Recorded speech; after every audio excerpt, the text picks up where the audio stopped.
Good news क्या है? हर व्यक्ति के लिए अलग-अलग होगी ये गुड न्यूज़, क्योंकि कुछ लोग प्रेगनेंसी से जोड़ के देखते हैं हमारे यहाँ गुड न्यूज़ को। लेकिन किसी बेरोज़गार से कभी पूछ लो कि गुड न्यूज़ क्या है, तो वो बोलेगा जॉब मिल जाए, रोज़गार मिल जाए, वही गुड न्यूज़ है। सरकार अब इस गुड न्यूज़ को देने जा रही है। सरकार ने कोशिश ही नहीं की, सरकार ने तैयारी कर ली है और इस पर हम लोगों से बात करते हैं, स्टूडेंट से बात करते हैं कि वो इसको कैसे देखते हैं। आपकी ड्रीम जॉब क्या है? मैं कंप्यूटर साइंस इंजीनियर बनूंगी। अभी आप क्या सोचती हैं इस वक्त नौकरी का सिनेरियो आपके मन में क्या है? ऐसा है कि अभी तो इतना बढ़ गया है देश कि हम अपॉर्चुनिटीज़ ग्रैब कर सकते हैं, पर हाँ, जब एक बार नौकरी लग जाती है तो यहाँ पे वो डिफ्रेंशिएशन होता है कि ये महिला है या ये पुरुष है, उस हिसाब से। उस हिसाब से सरकार कह रही है कि 1.5 साल के अंदर हम 10 लाख जॉब देंगे, नंबर 1। नंबर 2, सरकार ये भी बोल रही है कि सेना में आपको 4 साल का जॉब है, सैलरी लीजिए, 4 साल के जॉब के बाद एक मुश्त रकम लीजिए और आपकी जो मर्जी वो कीजिए। 25% जो लोग हैं उनको सरकार सेना के अंदर कंज्यूम भी कर लेगी। तो ये ऑप्शन अगर मिले तो आप ऑप्ट करेंगे? देखिए, सरकार की हर पॉलिसी जब तक ट्राई एंड टेस्टेड नहीं हो जाती तब तक उसमें दोनों प्रोज एंड कॉन्स दोनों होते हैं।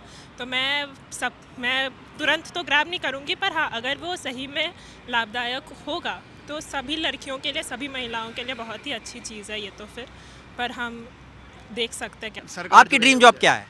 ड्रीम जॉब वही जो मैं अपना कोर्स कर रहा हूँ, C S course? B tech C S. क्या कैसा देखते हैं, कैसा होना चाहिए? जितना मैं ऐसा है कि टैलेंट हो आप में तो जॉब लगनी ही लगनी है। और बात ये भी है कि इंडिया में जो एजुकेशनल इंस्टीट्यूशंस है वो कुछ ज़्यादा ही हैं और कुछ ज़्यादा ही लोग इंजीनियरिंग में आए जा रहे हैं, तो टैलेंट की कमी है, तो इस वजह से जॉब्स भी नहीं लग रही होती हैं। टैलेंट की कमी है इसलिए जॉब नहीं लग रही, तो क्या इसके लिए सरकार दोषी है या कोई और? सरकार भी दोषी है कि एजुकेशनल इंस्टीट्यूशंस जो हमारे हैं उनको इतना ग्रो नहीं करने दिया जा रहा। मतलब क्वालिटी इंप्रूव नहीं हो रही हमारी। जो इंडिया के काफ़ी ज़्यादा प्रोफेसर्स होते हैं वो विदेश चले जाते हैं। हमारे पास इतना पैसा नहीं है कि हम IITs में उन्हें रोक लें। करेंटली बच्चे पढ़ रहे हैं पर जॉब्स उतनी नहीं बन पा रही है। एम्प्लॉयमेंट रेट हमारी कंट्री का बहुत कम है compare to developed countries. But I feel हमारी गवर्नमेंट इनिशिएटिव्स ले रही है, प्रोग्राम्स एंड कैंपेन्स कर रही है, तो मे बी जॉब्स क्रिएट होंगी। तो I feel they will be created and the government is doing their job. आपकी ड्रीम जॉब क्या है और उसमें होना क्या क्या चाहिए, क्या पैरामीटर्स है उसमें? I want to be a fashion designer and I want India to have more fashion shows in the country, and FDCI is set up to present our country in the fashion design and fashion line. So I'm pretty much happy with our country's support. सरकार ये भी बोल रही है कि army के अंदर भी हम ऐसा सिस्टम ला रहे हैं कि 4 साल आप आर्मी में जॉब कीजिए, सैलरी लीजिए और जब आप 4 साल के बाद निकलेंगे तो आपको हम एक मुश्त रकम दे देंगे और 25% को हम कंज्यूम भी कर लेंगे आर्मी की नौकरी के लिए। सो इसको आप कैसे देखते हैं? 4 साल आपके लिए आर्मी में भी जॉब मिल रही है एक तरीके से। आर्मी की इजी सेक्टर नहीं है वर्क करने के लिए। सो गवर्नमेंट कुछ सोच के इनिशिएटिव ले रही है, एंड जिन बच्चों के पास उतना ऑप्शन नहीं है या अच्छी फैमिली से बिलोंग नहीं कर पाते, जो इतना नहीं कमा रहे हैं, तो उनके लिए अच्छी अपॉर्चुनिटी है कि वो आर्मी में वर्क करे, फिर उनको आगे काम मिलेगा। So it's good. I guess ये अच्छी अपॉर्चुनिटी है। लाइक अनएम्प्लॉयमेंट बहुत ज़्यादा जैसे इंडिया में बढ़ रही है, तो ये एम्प्लॉयमेंट्स के लिए एक इनिशिएटिव है। तो इसमें अनएम्प्लॉयमेंट और literacy rate of course India का डाउन होगा, तो ये अच्छा एक स्कीम लॉन्च कर रही है गवर्नमेंट। आप कौन सा जॉब करना चाहती हैं? मैं एक कोडिंग CSC वेब डेवलपर के उसमें जाना चाहती हूँ, या फिर डेटा साइंस। Data science. आपका ड्रीम जॉब क्या है? So I want to be a hacker. I want the government should hacking की फील्ड में निकाले जॉब्स थोड़ी, क्योंकि एक हैकिंग एक ऐसी फील्ड है जिसमें इंडिया को बहुत ज़्यादा ज़रूरत है, क्योंकि अब सारा काम साइबर स्पेस में ही होता है। तो इसको प्रोटेक्ट करना और यूज़ करना ताकि हमें पता चले कि कैसे इसमें प्रॉब्लम्स हैं and how we can protect everything. अभी क्या सिनेरियो देखते हैं जॉब का भी? सर अभी तो बहुत ही ख़राब है सिनेरियो जॉब्स का। इतना तो है नहीं, काफ़ी लोग, कितने लोग IIT से भी लोग करते हैं इंजीनियरिंग, उनको भी जॉब नहीं मिलती है। If you come to civil department in IIT, उनको भी सब में जॉब तो मिलती नहीं है। इथिकल हैकर के रूप में आप अपना ड्रीम जॉब देखती हैं? Yes sir. सरकार अगर बोले कि हम बहुत सारी नौकरियों के साथ आ रहे हैं, सो ये खबर आपके लिए गुड न्यूज़ होगी? ऑफ कोर्स सर, क्यों नहीं होगी, बहुत अच्छी खबर है तो हमारे लिए। खबर है। So will you apply? Of course, why not. Thank you. Dream job होगा सॉफ्टवेयर इंजीनियरिंग। Software engineering. हाँ। कैसा होना चाहिए, उसमें क्या क्या होना चाहिए, उसकी पैरामीटर्स क्या हैं उसके आपके?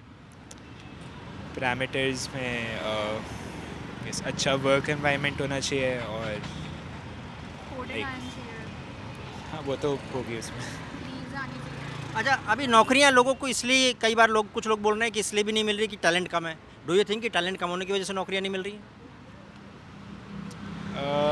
नहीं मुझे नहीं लगता। आई थिंक काफ़ी ज़्यादा बच्चे हैं तो उनको एम्प्लॉय करने के लिए ज़्यादा जगह चाहिए, उतनी एम्प्लॉयबिलिटी की जगह नहीं है।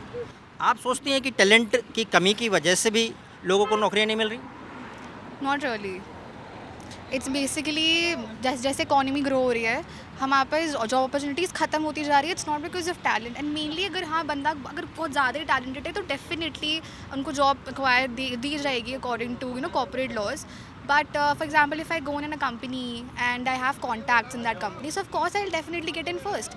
But if that doesn't work, so that talent comes then definitely next. But in today's world, in 22nd century, we have to match, our level with the economic level as well. If we do not match up to it, then technically we're of no use. मेरी dream job है entrepreneur. Entrepreneur बनना है. सरकार कह रही है कि हम आपके लिए नौकरी ला रहे हैं, 10 लाख नौकरियां निकालने वाले हैं 1.5 साल के अंदर. सो इस खबर को लेके आप खुश हैं या फिर ज़्यादा खुश हैं या फिर ओके? क्योंकि जॉब नहीं करना है, घर वाले बिजनेसमैन है तो सब बिजनेस में ही है, तो मैं भी बिजनेस करना चाहती हूँ. जॉब नहीं करना, क्यों नहीं करना है? बिजनेस घर वाले कह रहे हैं इसलिए? नहीं, मेरा फैमिली बिजनेस है तो मैं फैमिली बिजनेस में ज़्यादा इन्वॉल्व होना पसंद करती हूँ. बिजनेस चाहती हैं, आप क्या चाहते हैं?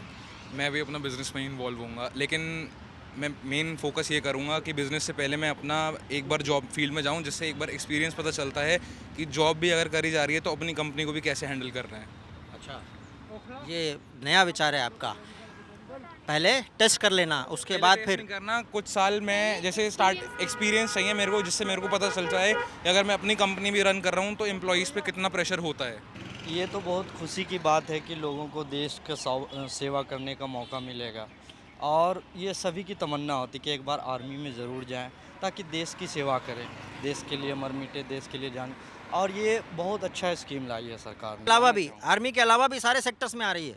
तो ये तो युवाओं के लिए खुशी की बात है कि गवर्नमेंट इतना जॉब ऑफ़र कर रही है, और जो लगनशील युवा होंगे उसकी जॉब होगी. अच्छा, कुछ लोग बोलते हैं कि इस समय जॉब का सिनेरियो ठीक नहीं है, आपको लगता है? नहीं, ऐसा तो नहीं लगता, बट है कि लॉकडाउन के बाद कुछ ऐसा हुआ है कि देश की कंडीशन थोड़ी बिगड़ी है, बट धीरे धीरे गवर्नमेंट सुधार रही है और कोशिश कर रही है, और कुछ दिन में ज़रूर सुधर भी जाए. बेरोजगारी विपक्ष के लिए एक मुद्दा और सरकार के लिए चुनौती, और उन लोगों के लिए जिनको नौकरी चाहिए उनके लिए टेंशन. कभी स्टेटस या डीपी देखी है उन लोगों की जिनको नौकरी चाहिए या जो बेरोजगार घूम रहे हैं? ऐसा लिखते हैं कि वो खेल रहे हैं चांदी में, हम उड़ गए बेरोजगार की आंधी में. या फिर करके एमफिल पीएचडी हम ठेला धका रहे हैं सब्जी मंडी में. इस तरह की डीपी स्टेटस होता है. मुझे लगता है उनका स्टेटस अब चेंज होना चाहिए. कुछ इस तरह हो सकता है कि रिश्तेदारों का प्यारा था, माँ का दुलारा था, सरकारी नौकरी मिल गई, वरना मैं भी बहुत नकारा था.